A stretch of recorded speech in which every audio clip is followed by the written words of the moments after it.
क्या ये एमसीसी सही में नेपाल के लिए अच्छा है और भारत के लिए अच्छा है? ये सही में नहीं समझ पा रहे हैं क्या? आप ज़रा समझने की कोशिश कीजिए कि ये किसी भी देश के लिए अच्छा नहीं है। इसे समझना बहुत ज़्यादा ज़रूरी है। मैं भी जितना देखता जा रहा हूँ और पता नहीं कितने मूर्ख नेता हैं जो गलत तरीके से पूरे इस एमसीसी को पारित कराने में लगे हुए हैं। तो रुको जरा, सब्र करो।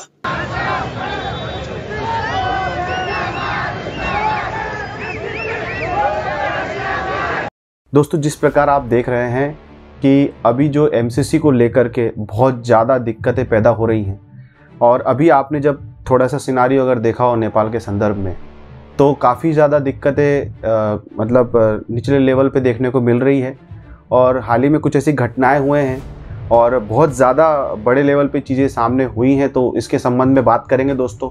तो इस वीडियो को शुरू से अंत तक ज़रूर देखिएगा। नमस्कार दोस्तों, मेरा नाम है सचिन और आप सभी का स्वागत है मेरे यूट्यूब चैनल सचिन यूनिक में। तो चलिए दोस्तों, वीडियो शुरू करते हैं।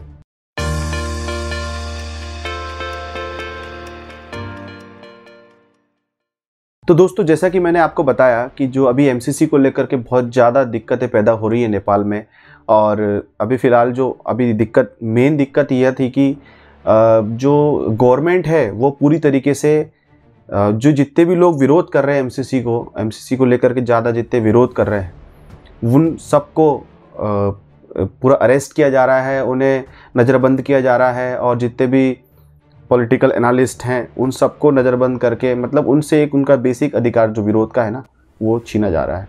तो काफ़ी सारे जो लीडर्स हैं, जो निचले तबके के लोग भी हैं, और जो बेसिक लीडर्स हैं जैसे ज्ञानेंद्र शाही और इस प्रकार के जो भी लीडर्स हैं, जो गवर्नमेंट में रहते हुए, जैसे भीम रावल जी गवर्नमेंट में रहते हुए भी उनने काफ़ी ज़्यादा आवाज़ उठाई एमसीसी को लेकर के, एमसीसी का विरोध उनने काफ़ी किया। तो ऐसे बहुत सारे लोग हैं, पर सरकार इन सब बातों को ठंडे बस्ते में डाल के उन्हें रख दिया है। ये जो शेर बहादुर देवबा जी की सरकार है, और ये एक तरीके से देखा जाए तो जनता के लिए नहीं, ये पूरी तरीके से अमेरिका और वेस्टर्न कंट्रीज़ को फ़ायदा पहुँचाने के हिसाब से ही कार्य कर रहे हैं। और हाल ही में जो घटनाएं सामने आ रही है दोस्तों, आप देख सकते हैं कि प्रेस के ऊपर जो पुलिस ने पूरी तरीके से उनके ऊपर हाथ उठाए और उनके ऊपर अत्याचार किया, और जो प्रेस का जो मीडिया का जो बेसिक जो उनका राइट्स है कि सवाल पूछना और गलत चीज़ का विरोध करना और लोगों के सामने सच्चाई लाना, तो इसको भी कहीं ना कहीं दबाया गया। तो इस प्रकार की घटना काठमांडू में हुई है, जो कि बहुत ज़्यादा दिक्कत वाली है और बहुत ज़्यादा निंदनीय है। मेरी नज़रों में तो मुझे अच्छा नहीं लगा ये सब देख करके। अपने आप जब मैंने इसे देखा तो मुझे अच्छा नहीं लगा, और मुझे ये समझ में आ गया कि जनता तो पता है, जनता को मालूम है कि एमसीसी कितना नुकसानदायक है, और जनता भी सामने आ रही है, पर अब जनता का दमन हो रहा है। तो अब देखा जाए तो पूरी तरीके से लोग अगर सामने आकर के पूरा आंदोलन कर दे, तभी ये चीज़ समझ में आएंगी। हमने रोकी चाहिए राख्नु भएको छ सर, हात चाहिँ नहाल्नु है क्यामेरामा, हात चाहिँ नराख्नु। अब आंदोलन की अगर बात करें तो दोस्तों, अभी हाल ही में ये बात देखने में आई कि जो नेत्र विक्रम चंद, नेपाल की जो communist party, pure communist party के जो नेता हैं, तो उन्होंने सार्वजनिक पूरा रैली बुला करके, और काफ़ी लोग, मास लोग आए, बहुत लोग आए, और एमसीसी को लेकर के उन्हें डायरेक्टली बोली कि एमसीसी देश के लिए घातक है। तो ये काफ़ी पहले से वो कहते हुए आ रहे थे, और मास तरीके से जब उन्हें स्पीच दी और बताया कि लोगों को इकट्ठा करने का एक, जो कह सकते हैं आप, एक मरकज़ और एक केंद्र बिंदु ला करके जब इकट्ठा किया, तो बहुत लोग आए भी।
तो दोस्तों समझने वाली बात यह है कि अब भी मैंने रिसेंटली ये देखा था, मैं थोड़ा व्यस्त भी था अपने काम से बहुत ज़्यादा व्यस्त भी था, पर मुझसे रहा नहीं गया, मुझे समय मिला तो मैंने सोचा कि इसके बीच में और इस बात को लेकर के प्रतिक्रिया ज़रूर दूंगा। और अभी हाल ही में दोस्तों एक देखने में आ रहा है कि अमेरिका नेपाल को धमकी दे रहा है। अब आप समझ रहे हैं, अमेरिका नेपाल को धमकी दे रहा है यह कहकर कि अगर एमसीसी लागू नहीं हुआ नेपाल में तो जितने भी जो ग्लोबल जो एड्स हैं, ग्लोबल जितने भी सहयोग हैं जो अमेरिका और जो बाकी के आसपास के कंट्री जो नेपाल को देती हैं वो सब रोक देगा। मतलब एक प्रकार से आप देख सकते हैं इकोनॉमिक सैंक्शन लगाने की बात चल रही है। तो इकोनॉमिक सैंक्शन मतलब आर्थिक प्रतिबंध अगर लगाएगा, पहले आप अनुदान देने की बात करो, उसके बाद वो अनुदान एक प्री प्लान्ड मिलिट्री स्ट्रेटेजी के अंतर्गत वो अनुदान आप बोल रहे हैं, और बाद में जब जनता उसको एक्सेप्ट नहीं कर रही तो आप ज़बरदस्ती पॉलिटिकल मशीनरीज का उपयोग करके, मीडिया का उपयोग करके, आप कॉन्स्टिट्यूशन और संविधान कानून दुनिया भर की चीज़ों का उपयोग करके आप दमन कर रहे हो उनके अधिकारों का, और कह रहे हो कि एमसीसी जैसे भी करके लागू करो, नहीं तो हम आपके ऊपर कड़ी कार्रवाई करेंगे। इस प्रकार की बात जो है इन्होंने कही, और ये न्यूज़ आप देख सकते हैं दोस्तों, ये तो इस प्रकार से कहा गया है। और क्या कहें, अब इस प्रकार की बातें अगर हो रही हैं, कहने का अर्थ ये है कि पहले आप अनुदान देने की बात करो, उसके बाद फिर आप उसके ऊपर सैंक्शन लगाने की बात करो, तो कहाँ तक सही है। मैं ये कहूँगा, भारत की नज़र से भी यही कहना चाहूँगा दोस्तों कि अमेरिका कभी भी फ़ायदे के लिए ही आपसे दोस्ती करेगा, ये बात आप मान के चलो। क्यों, जब तक उसे कुछ फ़ायदा दिखेगा नहीं, जब तक उसे कुछ फ़ायदा समझ में नहीं आएगा, तब तक वो आपसे दोस्ती नहीं करेगा। और मैंने अपने पिछले वीडियोज़ में भी आपको बता दिया है कि एमसीसी कुछ नहीं और कोई ऐड नहीं, कोई एक सहयोग नहीं है, यह सिर्फ मिलिट्री स्ट्रेटेजी के ऊपर आधारित है, और ये पूरी तरीके से चाइना को काउंटर देने के लिए ही आया है। और ये स्पष्ट जाहिर है, सबको पता है। पर यह है कि जो बेसिक अधिकार है लोगों का विरोध करने का, वो छीना जा रहा है। एक तरीके से आप देख सकते हैं तानाशाही की बात हो रही है। तो अब आप देखिए कि वो जो पार्टी जो एक समय पे आकर के राजा और जो पुराने जितने भी रूल्स थे उन सब को लेकर के जो कहते थे कि ये तानाशाही चल रही है, और आज वही तानाशाही के रास्ते पे चल पड़े, तो अब विश्वास किस पे करें। नेपाल की जनता सही में बहुत ज़्यादा असमंजस पर है, और मुझे सही में बहुत ज़्यादा दुख इस बात का लगा कि या तो वो चीज़ एक्सेप्ट होगी या तो वो चीज़ एक्सेप्ट नहीं होगी, एमसीसी एक्सेप्ट होगा या तो नहीं होगा। परंतु हुआ ये कि सरकार दमन पे आ गई।